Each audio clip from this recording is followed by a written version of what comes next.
오늘 우리에게 주시는 하나님의 말씀은 구약 성경 사무엘상 17장 41절부터 49절까지의 말씀입니다.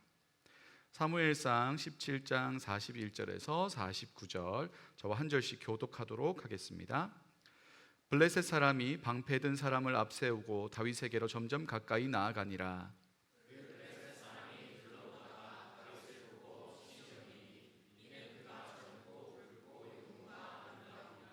블레셋 사람이 다윗에게 이르되 내가 나를 개로 여기고 막대기를 가지고 내게 나아왔느냐 하고 그의 신들의 이름으로 다윗을 저주하고,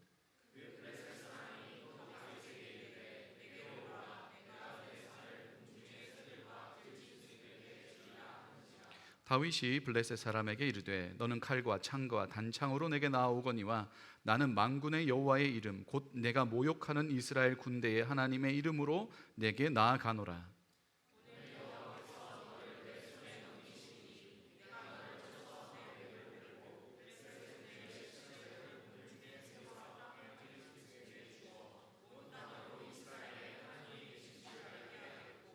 또 여호와의 구원하심이 칼과 창에 있지 아니함을 이 무리에게 알게 하리라. 전쟁은 여호와께 속한 것인즉 그가 너희를 우리 손에 넘기시리라.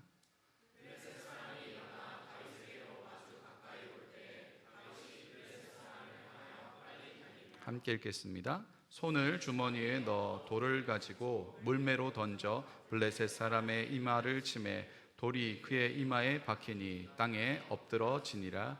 아멘. 자리에 앉으시고요. 지난주부터 우리 다윗 시즌을 시작하고 있습니다. 지난주는 다윗이 왕으로 선택받아서 사무엘로부터 기름 부음을 받는 그 장면, 그리고 그 전에 있었던 컨텍스트를 조금 살펴봤습니다. 그때 사무엘도 그랬지만 사람들의 기준, 세상의 기준이 뭐였냐면 용모와 키, 눈에 보이는 것, 스펙, 능력 이런 걸로 보고 있을 때 하나님은 무엇을 보시냐면 그 사람의 중심, 그리고 그 중심을 저는 태도라고 새롭게 번역을 했고, 그 태도는 평범한 일상 가운데 시간의 연단과 검증을 통과해서 빚어지는 것, 오랜 시간 하나님과 동행하며 차곡차곡 쌓여가는 삶의 이 방향, 선택의 기준, 행동, 언어들, 이런 것들이 잘 정리가 되어 조화롭게 되었을 때 그것을 태도라고 부를 수 있을 텐데, 하나님은 그 태도를 보신다라고 말씀을 드렸습니다. 오늘은 두 번째 이야기를 좀 살펴보려고 하는데, 누구나 꿈꿔볼 만한 이야기를 하나 만들어냈습니다. 이거는 이제 만든 이야기예요. 완전 넌픽션입니다. 사람들이 모두가 꿈꾸고 부러워할 만한 꿈의 직장이 있다고 생각해 봅시다. 여러분이 생각하는 꿈의 직장은 어떤 게 충족이 돼야 될까요? 일단 연봉이 좀 있었으면 좋겠고, 그죠? 그 다음에 회사에서 제공해주는 베네핏이 되게 좋았으면 좋겠고, 제가 생각하는 캐나다에서 와서 제일 많이 느낀 게 뭐냐면 텍스를 너무 많이 떼요. 근데 그 직장에 다니면 텍스를 떼지 않아. 버는 대로 다 내 거야. 오. 그런데 이 직장 경쟁률이 너무 높아요. 하늘의 별 따기예요. 아무리 잘 나가는 집안 사람의 자제라고 할지라도 이 까다로운 심사 면접관의 이 면접을 통과해내지 못하면 그 누구도 뚫고 들어갈 수 없는 아주 까다롭고 까다로운 직장이라고 생각해 보죠. 그런데 나는 그 회사에 이력서를 넣지도 않았는데, 모르는 번호가 와서 받을까 말까 고민하다가 받았는데, 너 인스타그램에 올려놓은 작업물이 내 스타일이니까 한번 와서 면접을 보지 않겠냐, 인터뷰 해보지 않겠냐라고 그쪽에서 먼저 제안이 왔다고 생각해 보세요. 인터뷰를 봤어요. 자기는 그냥 평소대로 했을 뿐입니다. 그런데 거기서 하는 말이 널 채용하겠다는 거예요. 조만간 이 인사과에서 연락이 올 텐데 그 번호 꼭 기억해다 잘 받고 우리 빨리 일을 같이 시작했으면 좋겠다라고 합격 통지를 받았습니다. 자, 그 소식을 들은 다음 이 사람의 마음에는 어떤 감정과 행동이 나오게 될까요? 오랫동안 이 좋은 소식 기다렸던 가족들에게 혹은 친구들에게 이야기하고 싶을 수도 있어요. 나 거기 들어가게 됐어.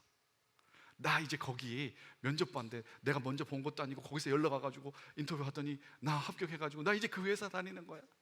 연봉은 이 정도 되고 대우는 이 정도 되고 무엇보다 텍스를 안 내도 되는 놀라운 직장에 내가 들어가게 됐어. 막 이야기할 수도 있고, 아니면 그동안 내가 너무 고생했잖아요. 그러니까 나를 위해서 어떤 선물을 해줄까라는 생각을 해볼 수도 있죠. 그래서 보통 직장에 처음 들어가시면 제일 먼저 생각하는 것 중에 하나가, 사회초년생들이 한국은 한국 이제 한정이라고 할 수도 있는데 자동차를 먼저 생각합니다. 여기는 이제 자동차 가지고 다니면 다운타운 안에서 더 힘드니까 그냥 대중교통 이용할 수 있을 것 같지만, 한국은 보통 이제 버스나 아니면 차를 가지고 출퇴근을 하니까 첫 사회 초년생이 탈 만한 차에 대해서 고민을 할 수도 있겠죠. 아니면 그동안 내가 가지지 못했던 셀폰이나 랩탑이나 여러 가지 것들을 생각해 볼 수도 있죠. 리스트를 막 작성을 하는데 이걸 다 사도 첫 달 월급으로 다 해결이 될 것 같아. 너무 기분이 좋지 않아요? 생각만 해도 기분 좋은 일입니다. 자, 다윗이 왕으로 기름 부음을 받았습니다. 하나님께 확정 통지를 받았습니다. 기름을 붓는다는 건 돌이킬 수 없는 거예요. 기름을 부었잖아요. 흘러내렸잖아요. 다시 주워 담을 수가 없는 거예요. 얘는 그냥 이제 왕이 되는 겁니다. 앞으로의 인생은 지금하고 완전히 다른 차원의 삶이 될 겁니다. 왕궁에서 살게 될 거고, 무엇인가를 마음껏 계획하고 진행할 수 있는 힘을 가지게 되는 자리에 있습니다. 이제 집안에서 아버지나 형들이 자기한테 함부로 할 수가 없겠죠. 함부로 할 수도 없고 함부로 하면 안 되는 거예요. 다윗이 왕 되었을 때 이 형들이 어떻게 그걸 감당을 해내겠어요. 그러니 인생이 완전히 달라지는 그런 시점에 있는 거죠. 그런데 여러분 혹시 기억하십니까? 다윗이 왕으로 기름 부음 받게 된 그 결정적인 이유가 뭐예요? 하나님이 무엇을 보시고 다윗을 왕으로 삼았어요? 중심을 보셨잖아요. 태도를 보셨단 말이에요. 시간의 검증과 연단을 통과하는 이 삶의 중심을 하나님께서 보셨단 말입니다. 그러니까 하나님이 다윗을 왕으로 택하신 이유가 여기 있어요. 왕으로 기름 부음을 받았어요. 이제 왕이 될 거예요. 놀라운 회사에 들어갔어요. 근데 이 사람의 마음에 변화가 없어요. 이 사람의 태도에 변화가 없어요. 하나님이 그래서 이 사람을 왕으로 택합니다. 사울은 되게 뛰어난 외모도 신체 조건도 지능도 있었던 사람인데 왕이 돼서 사람이 달라졌어요. 사람이 변한 거예요. 그런데 하나님은 중심을 보시고 다윗을 택하시고, 다윗은 그 기름 부음에 맞도록 사람이 달라지지 않았어요. 기름 부음 받은 후에 이 사무엘이 라마라는 곳으로 떠납니다. 그리고 이어지는 이야기가 16장에 계속 나오는데, 1대 왕 사울에게 문제가 좀 발생합니다. 16장 14절 우리 함께 읽도록 하겠습니다. 시작. 여호와의 영이 사울에게서 떠나고 여호와께서 부리시는 악령이 그를 번뇌하게 한지라. 아멘. 사울에게 지금 뭔가 문제가 발생했습니다. 그런데 여기 이런 구절을 해석을 되게 잘해야 돼요. 그래서 성경 공부가 좀 필요하고, 내 감으로 이렇게 해석하지 말고 좀 공부하는 필요성이 있는 게, 이런 난해한 구절들이 좀 있을 때 그렇습니다. 자, 이 구절을 잘 해석해야 되는데, 여기서 문제가 되는 게 여호와께서 부리시는 악령이라는 말이잖아요. 그럼 이렇게 이제 하나님이 악령을 부리신다 라고 해석을 할 수도 있고, 이게 아주 틀린 말도 아닌 게, 하나님이 모든 것의 주인이 되시니까 하나님의 허락이 없이면 어떤 것도 이루어지지 않는다고 생각해 본다면, 그 큰 틀 안에서 악령의 움직이는 역할, 작동도 하나님의 허락 없이는 안 된다라는 논리적인 구조가 성립이 됩니다. 그런데 그렇게 생각하면 우리가 하나님한테 좀 서운함이 생기지 않아요? 하나님 선하시고 인자하시고 너무 좋으신 분인데 악령을 굳이 이렇게 하셔야 되나? 라는 생각이 들 수도 있어서, 이것에 대한 학자들의 의견을 제가 좀 모아봤습니다. 크게 세 가지로 나눠질 수 있는데, 첫 번째는 뭐냐면 진짜 이 여호와께서 악령을 부리시는 거다 라는 입장입니다. 문자 그대로 모든 것이 하나님의 주권 아래 있기 때문에 이 악령도 여호와의 주권 아래 지금 있는 것이다.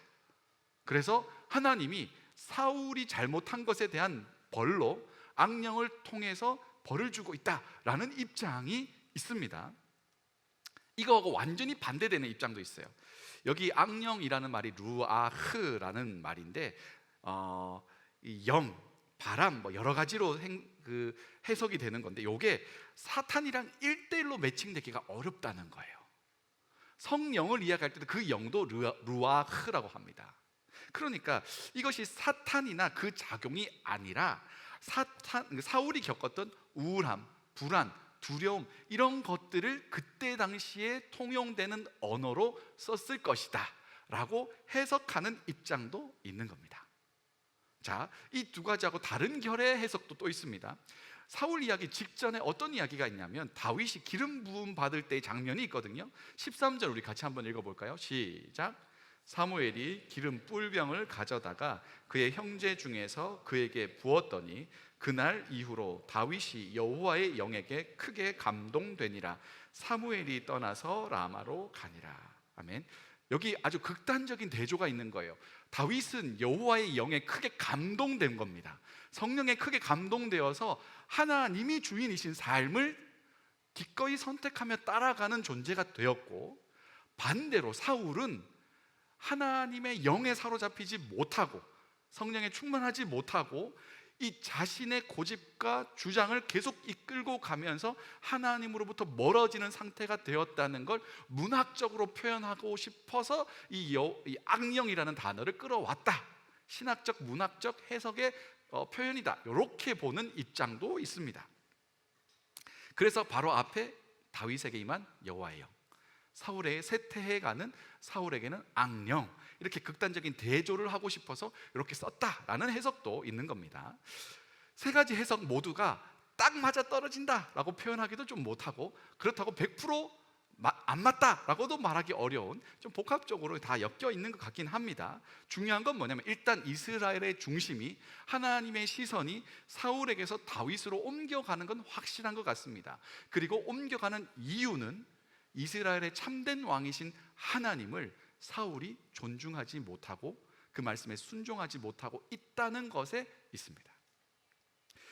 그 하나님으로부터 멀어지고 있는 인간 실존의 이 불안과 초조에서 나타나는 현상들이 지금 사울에게 육체적인 정서적인 질환으로 막 발병되고 있다고도 볼 수 있고요, 혹은 진짜 사탄의 역사일 수도 있는 겁니다. 그 상황 속에서 오늘 우리가 주목해서 보는 건 이겁니다. 삶의 태도죠. 사울에게는 하나님의 말씀, 그분에 대한 존중과 순종이 점점점 희미해져 가고 있고, 다윗은 원래도 그랬지만 더 선명하게 하나님의 주권과 그 말씀에 순종하는 삶의 태도가 더욱더 짙게 드러나고 있다는 겁니다. 사울이 번뇌에 빠지는데, 이 번뇌라는 말이 극심한 이 정서적인 고통과 육체적인 고통이 붙어 있는 단어입니다. 마음도 너무 힘들고 몸도 너무 힘든 거예요. 손발 덜덜 떨리고 생각이 정리가 안 되고 육체적인 통증이 막 동반되는 그런 상황 가운데 있는 겁니다. 그때 왕을 모시는 신하들이 이야기합니다. 수금이 뭐냐? 하프예요. 하프 잘 타는 사람이 좋은 음악을 좀 들려주면 좀 마음이 편안해지지 않겠습니까? 그 사람이 여호와의 영에 충만한 사람이라면 그 연주를 통해서 당신의 이 불안하고 힘든 마음이 좀 사그라질 수도 있지 않겠습니까? 라는 말을 하고요, 수금을 잘 타는 사람을 수소문하는데 하필 그 수소문에 캔디데이트 된 사람이 누구예요? 이게 이제 다윗인 겁니다. 성경이 아주 묘하게 이야기를 끌어가고 있죠. 그 동네에, 그 이스라엘에 얼마나 많은 악기하는 사람들이 있었겠어요? 근데 그 중에 하필 다윗이 선택이 됩니다. 그런데 다윗이 선택된 이유에 대해서 신하들이 이렇게 표현합니다. 여호와께서 그와 함께 계시더이다. 그러니까 사울에게는 하나님으로부터 점점 멀어져 가고 있는 인간, 그리고 다윗은 하나님이 지금 함께하고 계시는 사람이라는 이 극단적인 대조가 너무나 선명하게 잘 보여지고 있는 거죠. 이게 기름 부음 받은 소식이 소문이 나서 그런 걸 수도 있겠지만 아니에요. 평소에 다윗이 그랬습니다. 평소에 다윗과 하나님은 같이 있었습니다. 비록 가족들로부터 하카톤, 막내, 보잘것없는 존재, 거들떠보지 않아도 되는 존재, 중요한 손님이 와도 굳이 데려오지 않아도 될 만한 그냥 하찮은 존재였지만, 하나님은 다윗의 중심, 시간을 검증하는 과정 가운데 다윗이 누구나 부정할 수 없는 하나님이 함께 하시는 존재라는 걸 모두가 다 알고 있는 상황인 거죠. 다윗이 와서 수금을 탑니다. 따라랑 또라랑 이런 거 탔겠죠. 근데 놀랍게도 악신이 떠나갑니다. 스트레스도 팍 풀리고 몸에 나타났던 증상도 이제 가라앉고 사울의 정신적 육체적 고통이 싹 사라지는 겁니다. 사울이 얼마나 좋았던지 다윗을 자신의 무기 드는 사람으로 채용을 합니다. 자, 이게 아무한테나 맡길 수 있는 일이 아니에요. 무기 드는 자가 뭐냐면 전쟁 가운데 용도에 따라 무기를 바꿔야 되거든요. 어떤 때는 활을 써야 되고, 어떤 때는 긴 창을 써야 되고, 어떤 때는 방패를 들어야 되고, 어떤 때는 이 단검을 써야 되고, 뭐 여러 가지 상황에 따라 무기의 종류를 바꿔야 되는데 그걸 한 사람이 다 들고 다니려면 너무나 힘들잖아요. 그래서 보통 그 진짜 싸움에 싸우는 사람들 빼고 무기 드는 사람을 옆에다가 두고 무기 체인지를 해주는 거예요. 그런데 가만히 생각해 보세요. 옆에 든 사람의 무기를 들고 있잖아요. 그러면 보통 신뢰가 아니면 그 무기를 내가 맡길 수 없어요. 왜냐하면 얘가 딴 마음 먹으면 나를 푹 할 수 있잖아요. 적국이 이 사람을 포섭해가지고 돈 주고 사가지고 이제 너 인생 내가 달라지게 해줄게, 내가 우리나라 와가지고 네가 떵떵거리게 살게 해줄게, 자 그만 500개를 줄 테니까 가장 아무도 모를 때 그냥 네 무기 주는 척하고 푹 찔러버려 라고 할 수도 있잖아요. 그러니까 아무에게나 이 무기를 맡길 수가 없는 거예요. 그런데 다윗을 사울이 그만큼 신뢰하게 됐습니다. 다윗이 수금만 타면 자신의 컨디션이 너무 좋아지니까 이 사람이 없으면 안 되겠다라는 생각을 한 거죠. 그래서 이 다윗에게 무기를 맡기는 사람을 하게 했는데 전쟁이 늘 있는 건 아니죠. 그러니까 전쟁 있을 때만 부르는 거예요. 그러면 보통 때는 어디 있어요? 집에 있는 거예요. 그래서 성경에 보면 왔다 갔다 했다고 표현하고 있어요. 오늘 본문 17장 15절 말씀, 17장에 속해 있는 이 17장 15절 말씀 우리 같이 한번 읽어보겠습니다. 시작. 다윗은 사울에게로 왕래하며 베들레헴에서 그의 아버지의 양을 칠 때에, 이게 말도 안 되는 구절입니다. 아무리 생각해도 이게 말이 안 되는 이야기예요. 다윗이 왕으로 기름 부음을 받았잖아요. 얘는 이제 왕이 될 거라고요. 내가 왕이 될 상이, 이 왕이 될 상이에요. 그런데 또 왕의 무기 드는 사람이 됐잖아요. 그러니까 왕으로부터 엄청난 신임을 받게 된 사람이 되었는데 다윗은 뭐 하고 있어요? 양치고 있어요. 지금 왕 될 수업을 받던지 통치할 수 있는 뭔가를 이제 정치를 배우던지 전쟁에 자주 나가야 되니까 몸을 키우던지 뭔가를 해야 되는데 이 다윗은 지금 뭐 하고 있냐면 여전히 양을 치고 있습니다. 엄청난 기업에 취업하게 됐어요. 출근 날짜만 나오면 됩니다. 나는 거기 그냥 가는 겁니다. 사람이 달라지죠. 나는 그 회사 다니는 사람이야 라는 신분의 생각에 선택의 기준이 바뀌는 사건이거든요. 나는 이제 인생 폈어. 나는 다른 사람이 되었어. 이거하고 비교할 수 없는 게 왕이 되는 거예요. 하나님이 지명하셨습니다. 지금 자신은 사울의 전폭적인 신뢰를 받고 있습니다. 그런데 아버지가 여전히 양을 치라고 해요. 그러면 여러분 같으면 어떻게 하시겠어요? 아버지, 지금 허허 이러시면 안 될 텐데 나 왕 되면 아버지 어쩌려고, 괜찮을까? 뭐 이러면서 아버지 약간 약 올리면서 아버지 무시하면서 그동안 받았던 서름들을 형에게도, 자, 아침에 일어나면 다 이제 옷 다 입히고 나 이제 할 거니까 미리 연습 좀 합시다. 그래서 나 목욕 혼자 안 하려니까 와서 다 씻겨주시고 할 수도 있겠지. 그런데 다윗은 여전히 양을 치고 있어요. 그리고 거기에 대해서 불평이 안 나와요. 여전히 하찮게 여김을 받습니다. 형들도 여전히 다윗을 무시합니다. 이게 아주 이상한 상황인 거예요. 형들이 무시를 해요. 그런데 그것을 다윗은 묵묵히 다 받아냅니다. 주어진 일에 여전히 충실합니다. 그 불편함을 감내해냅니다. 왜냐하면 그는 여호와의 영에 크게 감동되어 있었습니다.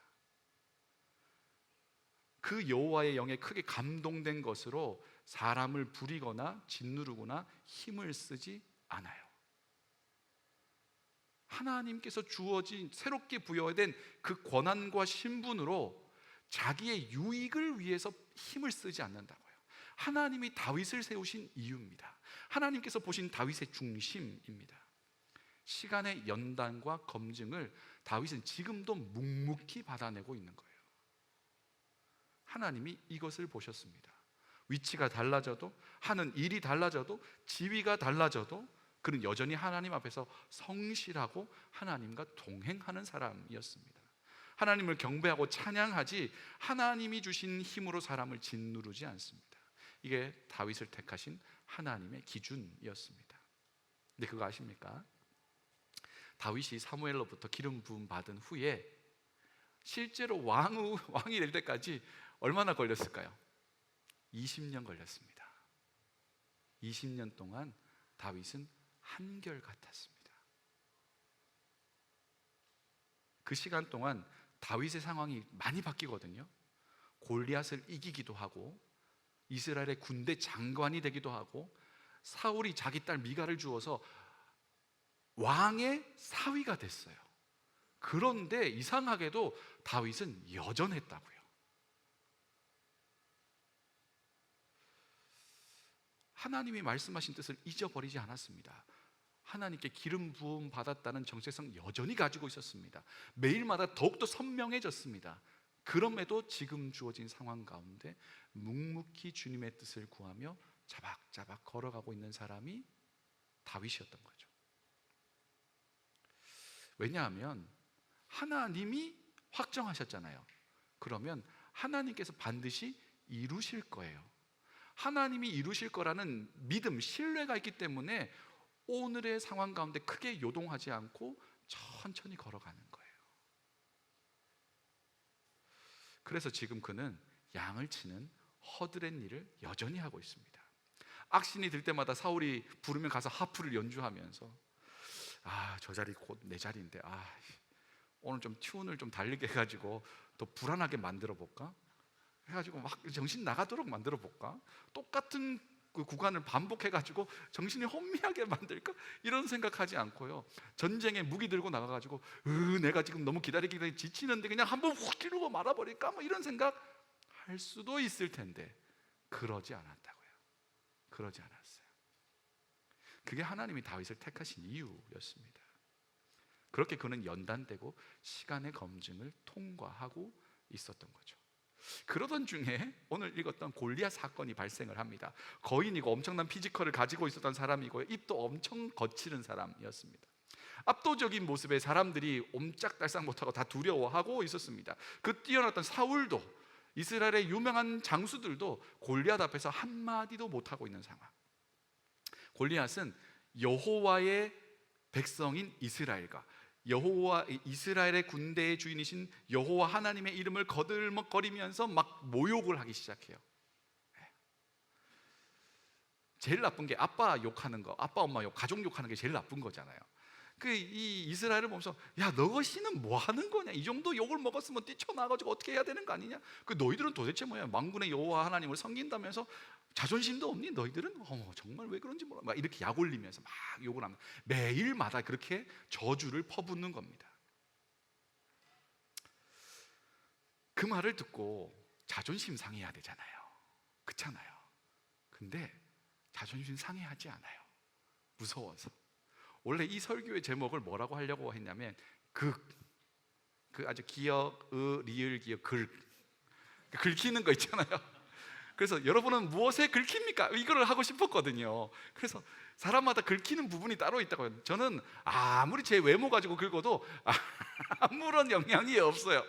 저는 제 주제를 잘 알고 있기 때문에 제 외모 갖고 뭐라 그러면 긁히지 않아요. 근데 저에게 약간 예민한 부분이 있을 수 있잖아요. 저만의 긁히는 부분이 있을 수 있잖아요. 그걸 딱 긁으면 어떻게 되겠어요? 목사니까 어떻게 하지 못하고 그럼 어떻게 해야 돼요? 하나님한테 가가지고 하나님, 제가 긁었어요. 내가 긁었는데 많이 긁혔어요. 힘들어요. 쟤한테 말은 못하고 속에서 부글부글하고 막 다 쏟아내고 싶지만 쏟아낼 수는 없어요. 그럼 나 잘려요. 뭐 이러면서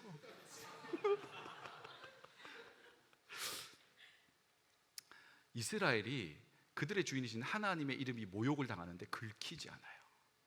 이게 비극인 거예요. 매일마다 와서 여호와 이름을 저주하고 막 모욕하고 이러거든요. 근데 안 긁혀. 내 죽을까 봐. 그때 어린 소년 다윗이 나섭니다. 다윗이 긁혔거든요.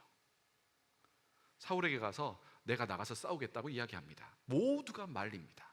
근데 이 다윗이 고집이 보통이 아닌 거예요. 내가 양을 칠 때 사자도 나오고 곰도 나와가지고 새끼 잡아가면 따라가가지고 사자 입 벌려가지고 그 입에서 새끼를 꺼집어 나입니다. 괜찮아요, 나 나갈 수 있습니다. 막 이 정도로 이야기하면서 나간다고 뻗팅기고 땡깡을 부리는 거죠. 그리고 하는 말이 37절 말씀입니다. 같이 읽겠습니다. 시작.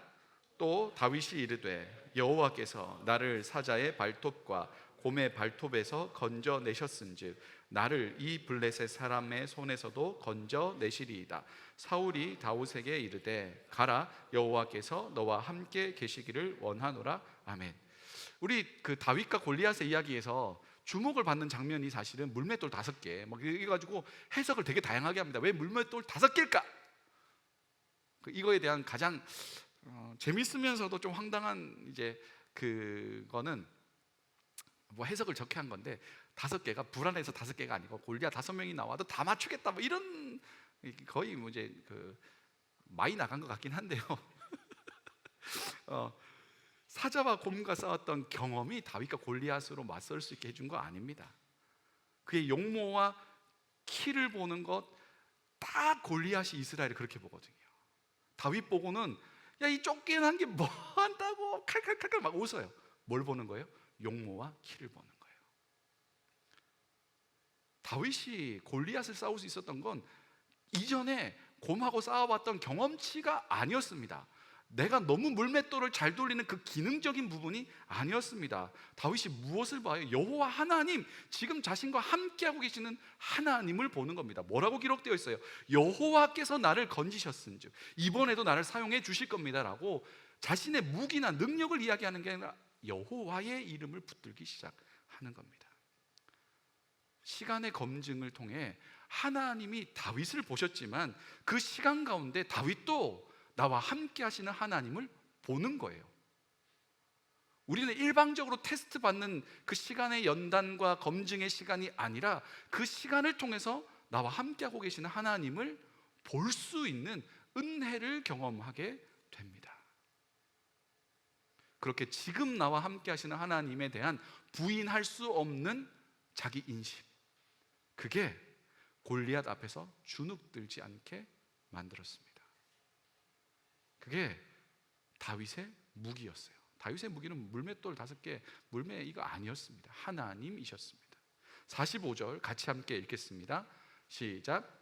다윗이 블레셋 사람에게 이르되 너는 칼과 창과 단창으로 내게 나아오거니와 나는 만군의 여호와의 이름 곧 내가 모욕하는 이스라엘 군대의 하나님의 이름으로 내게 나아가노라. 아멘. 여기 나오죠. 너는 칼과 창과 단창으로 내게 나오지만 나의 무기는 여호와 하나님이시다. 단순한 이름이 아니에요. 성경에 나와 있는 이름이라는 건 그 존재를 이야기하는 거예요. 나는 지금 나와 함께 하시는 여호와와 같이 나아간다.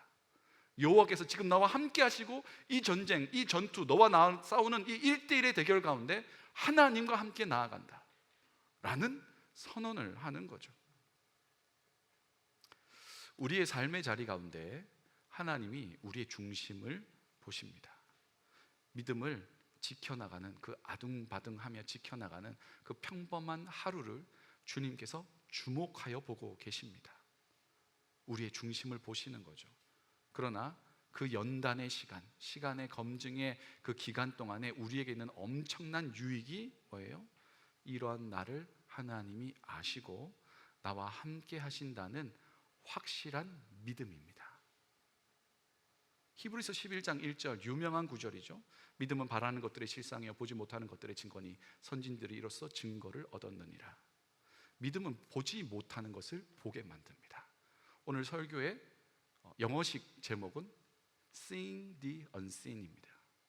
보지 못하는 것을 보게 되는 것, 안 보이는 걸 보게 되는 것. 믿음은 그런 거라는 거예요. 믿음은 보지 못하는 것을 하나님께서 이루셨다는 그 약속 가운데 보게 만들고, 동시에 지금 이 믿음은 보이는 것을 하나님의 눈으로 다시 보게 만듭니다. 그러니까 되어질 일들에 대한, 하나님께서 약속하셨기 때문에 그것이 이루어졌다라는 믿음으로 보게 되는 것, 동시에 지금 내 눈에 보고 있는 것을 하나님의 시선으로 다시 보게 되는 거예요. 눈에 보이는 골리앗, 다윗의 눈에는 어떻게 보였을까요?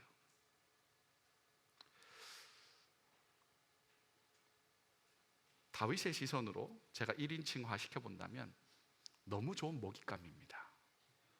왜요? 관역이 너무 커요. 그렇잖아요. 내가 맞출 관역이 너무 커. 많게 보면, 적게 보면 2m 50이고요 많게 보면 3m거든요 대충 맞춰도 다 맞아. 5방으로 중요한 급소를 다 맞춘다 이런 생각이 했을지도 모르겠지만, 믿음의 눈이 없이 보면 크고 무섭고 두려운 존재인데, 믿음의 눈, 나와 함께 하시는 하나님의 눈으로 보면 맞출 때가 너무 많아요. 그게 관점의 변화예요. 믿음은 내가 지금 보고 있는 것의 관점을 바꾸고, 내가 보지 못하는 것을 말씀의 응답으로 보게 되는 거죠. 여러분의 삶 가운데 골리앗과 같은 상황, 사람, 문제, 관계들이 있죠. 저도 있습니다. 그게 너무 크고 강해 보이죠. 우리의 마음을 무섭게 만들고, 불안하게 만들고, 비교하게 만들고, 정상적인 사고가 불가능하게 자꾸 몰아갈 때도 있습니다. 골리앗은 집요하게 우리의 마음을 파고들어서 우리가 긁히는 부분을 찾아냅니다. 그래서 자꾸 긁는 거예요. 믿음의 눈은 오늘 마주하는 골리앗과 같은 상황과 사람과 환경과 문제와 관계들 속에서 나의 고집과 편견으로 좁아진 시야를 넓게 만듭니다. 하나님의 눈으로 보게 하는 거예요. 무서운 상황이지만 하나님과 함께 간단하게 넘어갈 수 있는 상황이 되게 하기도 합니다. 이런 찬양이 있습니다. 찬양의 가사, 크신 하나님, 작고 작은 나, 함께하는 우리, 함께하는 우리. 나는 작고 작습니다. 근데 하나님이 크고 크셔요. 근데 그 하나님이 나와 함께해요. 환상적인 조합이에요. 내가 작아질수록, 그분의 주권을 온전히 인정할수록 함께하는 팀워크가 완벽해지는 겁니다.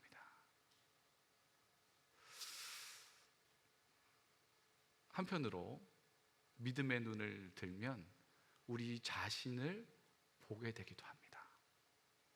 때로는 우리가 누군가의 골리앗이 되어 있을 수도 있습니다. 그 사람을 두렵게 만들고, 불편하게 만들고, 갈등하게 만드는 골리앗과 같은 존재가 나일 수도 있다는 걸 믿음의 눈은 보게 만듭니다. 그런데 동시에 하나님이 그런 나와 함께 하시잖아요. 그러면 뭐가 있는 거예요? 기회가 있는 거예요.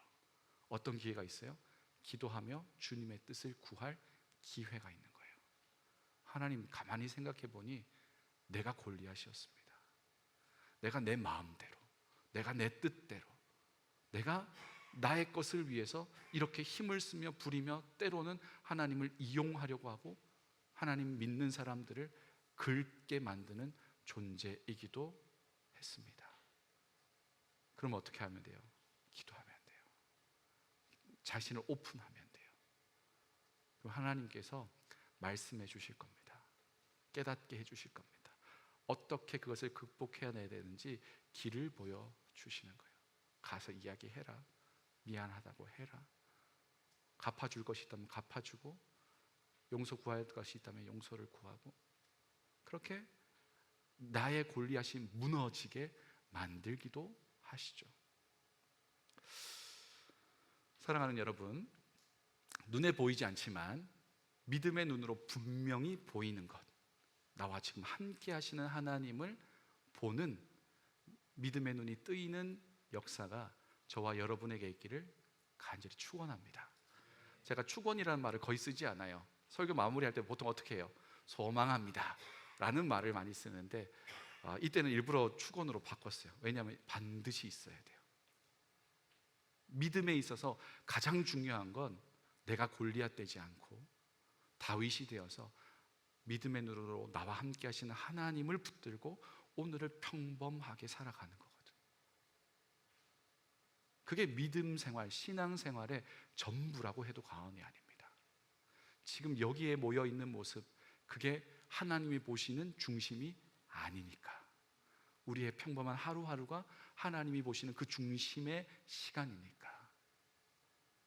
그걸 견뎌내며 가려면 결국 나와 함께 하시는 하나님에 대한 부인할 수 없는 믿음이 있어야 돼요. 그 믿음은 어떻게 생깁니까? 가만히 있으면 하나님 함께 하셔, 이건 위험한 겁니다. 신앙생활을 감으로 자꾸 때려잡으려고 하시면 진짜 위험한 거예요. 그런 분들이 또 용기가 있어가지고 자기가 믿는 바를 마음대로 막 이야기해요. 하나님, 이상한 하나님이 되어 있을 때가 많습니다. 자, 믿음을 가지는 가장 좋은 방법은 말씀 안에서 기록된 하나님을 내 삶 가운데 찾아보는 겁니다. 가장 심플하죠? 말씀 가운데 기록되어 있는 하나님이 내 삶 가운데 어떻게 동일하게 역사하고 계시는지를 찾아보는 과정. 그리고 우리가 철야도 했지만 구체적으로 기도하는 게 꼭 필요합니다. 구체적으로, 세밀하게. 대충 좀 두리뭉술하게 좀 그만 기도해요. 자꾸 제가 내가 골리앗 되고 있는 것 같은데 잠깐 구체적으로 기도하세요. 왜냐하면 그래야 구체적으로 일하시는 하나님을 내가 발견할 수 있기 때문에 그래요. 내가 별말 안 해도 하나님이 일하세요. 맞아요. 궁시렁궁시렁 주저리 중언부언 기도하지 말아라. 하나님, 하늘에 계신 내 아버지께서 내게 필요한 걸 다 안다 라고 예수님께서 말씀하셨지만 우리는 잘 모른다고요. 그렇게 내 삶 가운데 일하시는 하나님을 보는 감각이 너무나 둔해져 있기 때문에 그 감각을 일깨우기 위해서 제일 좋은 건 뭐냐면 세밀하게 구체적으로 기도하는 겁니다. 그래야 구체적이고 세밀한 응답을 통해 하나님 나와 함께하고 계시는구나. 이 응답이라는 게 내 뜻대로 되는 거 아니에요. 그죠? 그것 가운데 하나님의 뜻이 이루어지는 걸 내가 보고 발견하는 거예요. 하나님 내 삶 가운데 지금 관여하고 계시는구나. 하나님이 지금 내 삶 가운데 주인으로 계시는구나를 발견하는 게 응답입니다. 제가 이번 철야를 끝내고 기도의 응답에 대한 나름의 정의를 두 줄로 했어요. 1번, 하나님 앞에서 드리는 기도 자체가 응답. 우리가 기도하는 이유가 뭐예요? 내가 원하는 대로 이루어지는 게 아니고 내 삶 가운데 함께 하시는 하나님을 발견하기 위해서 기도하는 거예요. 그러니까 내가 하나님 앞에서 기도하고 있다는 행위 자체가 이미 응답이에요. 그 기도하는 나를 하나님이 아세요. 나를 당연히 인도하시죠. 선한 길로 인도하시죠. 왜요? 하나님이 선한 분이시니까, 신실한 분이시니까. 두 번째, 기도는 응답의 시작이에요. 기도하고 나서 이제 우리는 평범한 하루를 또 살아가게 될 거예요. 그리고 하나님의 섭리의 때에 우리의 기도에 대한 가장 좋으신 주님의 선하신 뜻대로 응답되는 걸 보게 될 거라고요. 그런데 기도하지 않으면 함께 하신 하나님도 경험하지 못하고 그게 하나님의 응답인지도 알지 못하는 상황 가운데로 들어가는 거예요.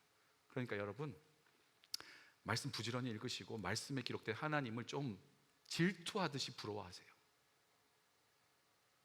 성경에 나온 좋은 구절이 있으면 그거 가지고 하나님 앞에 약간 질투하듯이 이야기하세요. 하나님, 이 사람에게는 이렇게 역사해 주시지 않았습니까? 내 삶도 그렇게 되고 싶어요. 그게 약간 위험한 행동이긴 한데, 왜냐하면 우리가 그걸 받을 수 있는 존재로 이제 다듬어져 갈 거 아니겠어요? 근데 그거 좋은 일이잖아요. 하나님 우리를 망가뜨리려는 게 아니잖아요.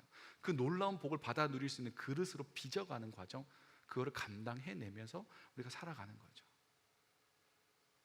그리고 구체적으로 기도해 보세요. 저는 이번에 기도한 거 있습니다. 우리 청년 여러분들을 위해서도 기도했고, 생각나는 구체적인 이름들을 막 불러가면서 같이 계속 기도했습니다. 물론 기도하다가 이제 굉장히 깊은 이제 하나님의 임재 가운데로 들어가가지고 눈을 뜨니까 시간이 많이 갔더라고요. 그럴 때도 있었지만, 우리 그 2시 반 타임 끝나고 개인 기도하는 시간 있었잖아요. 그 영적인 충전이 육체적으로 오더라고요. 그래가지고 자지 않았다? 뭐 개운하더라고. 그 개인 기도하는 시간에 열심히 기도했어요. 누구누구를 위해서 기도하고, 누구누구를 위해서 기도하고, 누구누구를 위해서 기도하고. 누구를 위해서 기도할 때 하나님 얘는 이제 좋은 사람 만나가지고 결혼할 수 있게 해주세요. 뭐 이런 거 있잖아요. 이 친구는 이제 취업을 앞두고 있는데 뭐 해주시고요. 이 친구는 지금 인생의 목표가 연애인데 안 됩니다, 주님. 이런 것도 있고, 사람 되게 해주세요. 뭐 이런 것도 있고, 어떤 분은 예수 믿게 해주세요. 이런 것도 있고. 목이 다 부었잖아요. 근데 한편으로 생각했어요. 내 목이 너무 편안했구나. 회개를 꽤 많이 했습니다. 제가 우리 공동체를 사랑한다고 했지만 구체적으로 어떻게 사랑했냐라고 물어봤을 때 더 많이 기도해야겠다는 생각을 많이 했어요. 좀 부끄럽기도 했습니다. 한 명 한 명이 소중하다는 걸 다시 한번 생각하면서 목을 붓게 계속 유지하는 것도 괜찮겠다. 근데 이제 약은 잘 먹어야겠다. 뭐 이런 생각도 하고, 말씀 안에서 일하신 하나님을 부러워하고 고백하고 그것으로 다듬어져 가는 사람, 구체적으로 기도하고 내 삶 가운데 구체적으로 응답하시는 하나님을 경험할 때 부인할 수 없는 나와 함께 하시는 하나님에 대한 고백이 나옵니다. 머릿속으로 그려내서 하나님 나와 함께 하세요, 억지로 쥐어 짜내가지고 하나님 나와 함께 하시는 분입니다, 이거 아니고요. 구체적인 경험을 통해 사례를 들어서 하나님은 나와 함께 하고 계십니다라고 고백할 수 있어야 돼요. 하나님 살아계신 분입니다. 역사하시는 분입니다. 이야기 속에 계시는 분이 아니고 지금 내 삶 가운데 함께 하시는 분입니다. 그걸 누리며 살아가는 게 신앙의 생활이죠. 그렇게 믿음의 눈을 뜨고 함께 하시는 하나님과 함께 내 문제보다, 내 마주하고 있는 골리앗보다 압도적으로 크고 능하신 그 하나님과 함께 승리하며 살아가는 저와 여러분 되기를 소망합니다. 하나님께서 기꺼이 손을 내미는 우리의 손을 붙잡으시고 골리앗이 아무것도 아닌 큰 관역으로 여겨지게 만드는 믿음의 눈과 믿음의 삶을 통해 우리로 하나님의 영광을 드러내게 하실 줄 믿습니다. 기도하겠습니다.